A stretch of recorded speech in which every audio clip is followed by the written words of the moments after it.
Bahkan kata indulgensi itu sendiri, orang Katolik sering tidak tahu.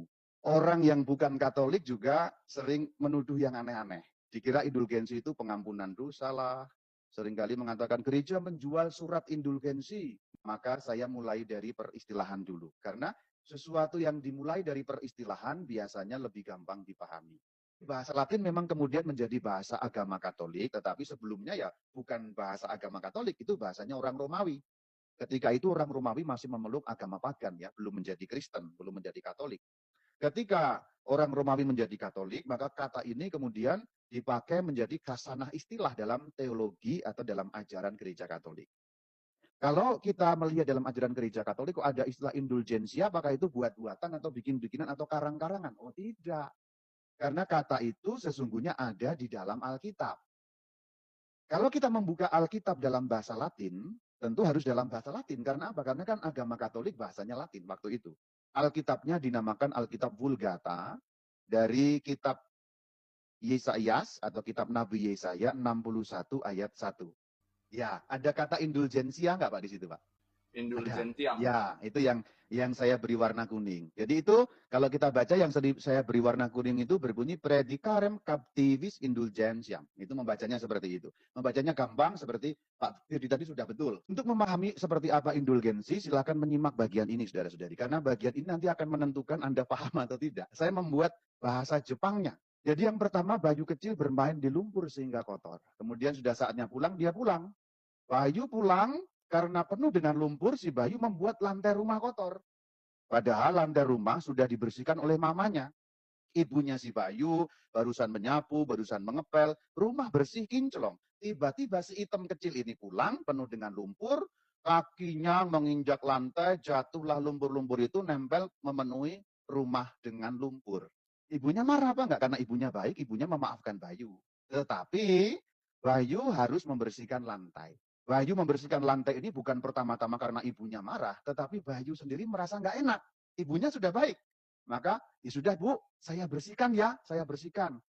Bayu juga sedih melihat mamanya sedih karena kok lihat rumahnya kotor. Maka dia bersihkan lantai itu dari lumpur sehingga bersih. Nah itu gambarannya. Kita lihat nomor 3. Si ibu yang memaafkan si Bayu itu namanya pengampunan dosa. Jadi pengampunan dosa itu seperti itu. Ibu yang memaafkan Bayu, itulah seperti kalau Allah mengampuni dosa kita. Bayu yang dimaafkan berarti Bayu tidak dipecat sebagai anak. Bayu tetap diakui sebagai anak, Bayu tetap boleh tinggal di rumah itu, Bayu tetap anaknya si ibu, Bayu tetap boleh bersama dengan ibu menyatu dalam rumah itu sebagai satu keluarga. Tidak diusir dari rumah gampangnya, karena dimaafkan. Itulah pengampunan dosa. Seandainya kita balik sekarang, seandainya kita balik, kita berandai-andai. Ini jika, andai kata. Kalau tadi kan ibunya memaafkan Bayu ya. Andai kata sekarang ibunya tidak memaafkan Bayu karena kesalahan membuat lantai kotor tadi itu, apa yang terjadi?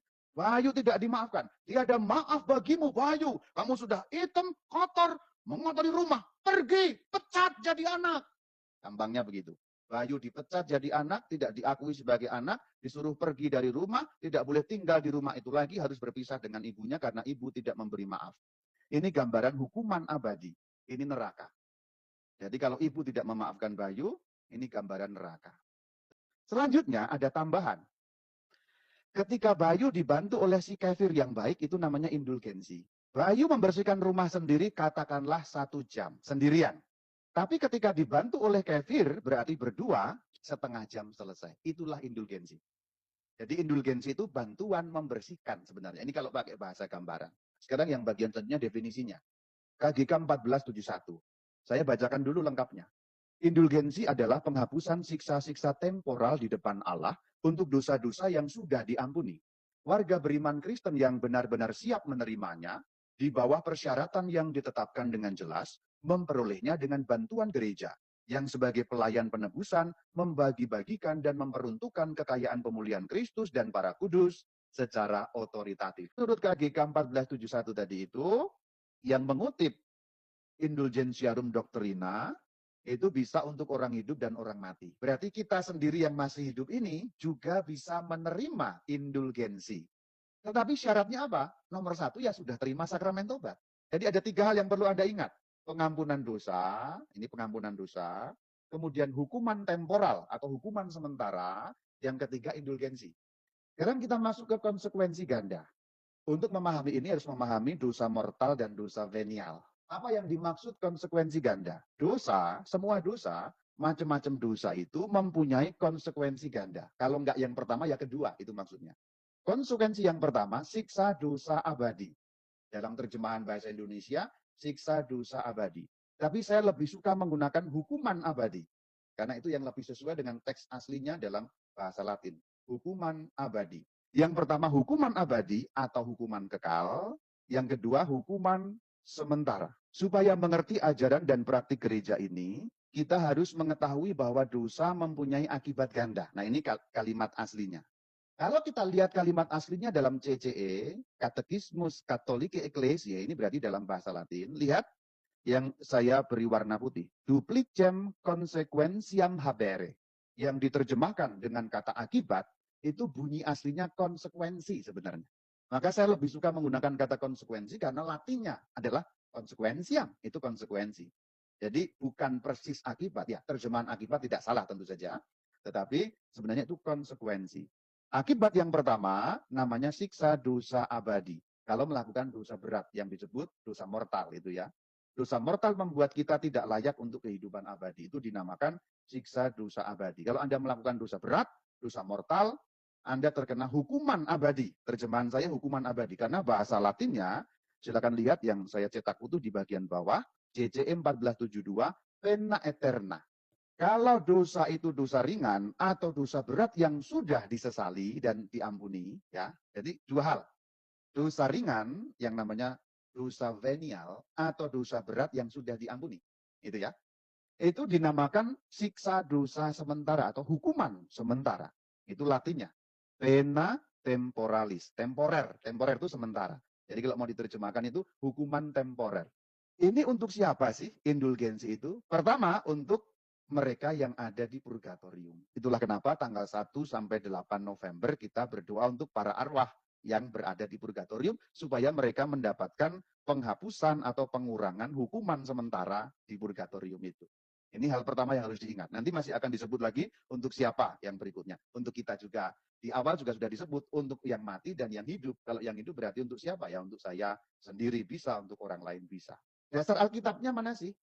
Adakah dasar Alkitabnya ketika ngomong ada hukuman kekal, hukuman sementara, ada dosa berat, ada dosa ringan, dosa mortal, dosa venial. Ini Katolik ini bikin terjemahan atau bikin istilah kok aneh-aneh itu. Apakah ada Alkitabnya? Yuk kita maju satu langkah. Ada dasar Alkitabiahnya. Yaitu dari surat pertama Yohanes bab 5 ayat 16 dan 17. Ada dosa yang mendatangkan maut dan seterusnya. Ayat 17, semua kejahatan adalah dosa, tetapi ada dosa yang tidak mendatangkan maut. Ada dosa yang mendatangkan maut. Ini istilahnya dalam gereja Katolik mortal, dosa mortal. Dari kata mors artinya mati, dosa yang membuat mati. Tapi ini jangan salah sangka ya, maksudnya bukan dosa yang membuat orang lain mati ya. Anda sendiri yang mati, mati rohani, masuk neraka gampangnya. Jadi dosa itu dua macam, ada dosa yang membuat Anda langsung masuk neraka, dosa mortal, dan ada dosa yang tidak membuat Anda masuk neraka. Itu ayat 17. Ada dosa yang tidak mendatangkan maut. Gereja Katolik memberi istilah dosa venial. Jadi dasar Alkitabnya sangat jelas. 1 Yohanes 5 ayat 16 dan 17.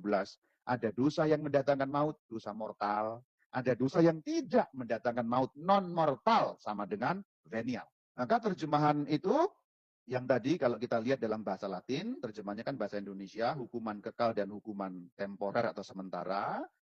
Kalau kita sambungkan dengan Alkitab ini, dosa yang mendatangkan maut alias dosa mortal membuat kita terkena pena eterna. Atas itu lihat yang warna hitam. Pena eterna, dosa mortal membuat kita kena pena eterna. Disebut eterna karena kekal. Neraka itu kekal. Tetapi dosa yang tidak mendatangkan maut, dosa venial, membuat kita terkena pena temporalis. Kadang-kadang orang kan masih bingung ya. Kalau Kristus sudah menebus, kok kita masih harus disucikan lagi, purgatori dan sebagainya. Nah, itu bingungnya di situ. Nah, sebenarnya perannya Sang Kristus itu adalah, bagian pena eterna itu. Bagian pena eterna itu. Itulah peran Sang Kristus. Jadi penebusan oleh Sang Kristus Itu membuat kita yang terkena pena eterna diselamatkan. Itulah kenapa Sang Kristus mengubah kematian menjadi kehidupan. Itulah kenapa disebut Sang Kristus adalah jalan kebenaran dan hidup atau kehidupan. Jadi maksudnya, kalau Anda terkena pena eterna, Anda melakukan dosa mortal. Gampangnya Anda selingkuh gitu. Anda berzinah, itu bahasa gampangnya lah. Saya memberi contoh yang gampang dipahami karena ini kan konteks orang menikah ya. Anda berzinah. Begitu Anda berzinah itu otomatis Anda masuk neraka sebenarnya. Vonis neraka itu jelas karena itu dosa mortal. Anda terkena pena eterna. Tapi kemudian Anda bertobat, nah pertobatan itu membuat Anda dicabut vonis neraka. Anda vonis mati, vonis matinya dicabut. Siapa yang membuat itu hilang? Penebusan Sang Kristus. Karena Anda tidak bisa menghidupkan Anda sendiri. Anda itu terkena pena eterna itu berarti Anda mati. Bahasa gambarannya. Anda mati. Anda masuk neraka itu mati. Nah, kematian Anda itu dibalikkan oleh Sang Kristus dengan penebusan tadi. Jadi Anda terkena hukum kekal, karena Kristus menebus, Anda selamat, yaitu kehidupan. Tapi ada syaratnya, yaitu pertobatan. Nah, ini yang orang kadang-kadang tidak memahami dengan benar. Dikira, Kristus menebus dosa dunia, otomatis terjadi. Oh tidak. Betul bahwa Sang Kristus menebus dosa dunia, itu betul. Ketika Sang Kristus wafat, karena kita tidak menerimanya dengan pertobatan. Jadi ini pemahaman di sini dulu harus ngerti ya di sini ya. Penebusan Sang Kristus terjadi, tapi sampainya kepada manusia atau diterimanya oleh manusia atau dayanya, efeknya kepada manusia harus dengan pertobatan. Itulah kenapa Sang Kristus selalu mengatakan, bertobatlah kerajaan Allah sudah dekat. Supaya kalau kamu bertobat, penebusanku itu nyampe kepadamu gitu loh. Bisa kamu nikmati daya-dayanya. Kalau pemahaman ini gagal, nanti bingung dalam membayangkan atau mengerti ajaran keseluruhan. Lalu Anda enak-enak saja, enggak apa-apa kok. Saya berdosa pun enggak apa-apa. Saya sudah ditebus oleh Sang Kristus. Salah loh. Ditebus oleh Sang Kristus itu betul, tetapi jatah Anda tidak Anda ambil, bahasa gampangnya. Saya beri gambaran. Kalau penebusan Sang Kristus itu kita ibaratkan suatu barang, barangnya sudah diberikan oleh Sang Kristus. Ini, misalnya ini penebusan ini ya. Penebusan sudah terjadi oleh Sang Kristus. Barangnya ini sudah ditaruh di meja. Gampangnya begitu, ini bahasa gambaran. Umatku, penebusan sudah terjadi. Barang ini. Di meja ya. Apakah setiap orang bisa menikmati barang yang di meja itu? Tidak semua bisa menikmati. Hanya yang bersedia mengambilnya. Di meja. Yang mengambil itu ibarat untuk siapa? Untuk mereka yang melakukan pertobatan. Nah itu maksudnya. Untuk mereka yang melakukan pertobatan itulah yang dimaksud mereka dapat menerima pertobatan Sang Kristus tadi itu. Nah, semoga Anda lebih paham mengenai ini. Semoga lebih paham ya, sehingga nanti tidak blunder. Nah, berarti yang ditebus itu kan bagian pena eterna itu yang bekerja, yang mendatangkan maut, yang membuat Anda mati. Ini ya, semoga menjadi paham. Karena apa? Karena kalau kita kena hukuman mati, yaitu pena eterna itu, bahasa sederhananya masuk neraka, kita tidak bisa memulihkan diri kita. Kita tidak bisa kemudian menebusnya sendiri untuk dapat masuk surga. Yang menebus harus Kristus. Begitu kita kena dosa mortal, kita masuk neraka, yang membawa kita ke surga hanya bisa oleh Sang Kristus. Tidak bisa oleh kita sendiri. Nah ini konteks besarnya. Jadi indulgensi itu sebenarnya nyambungnya kemana-mana, saudara.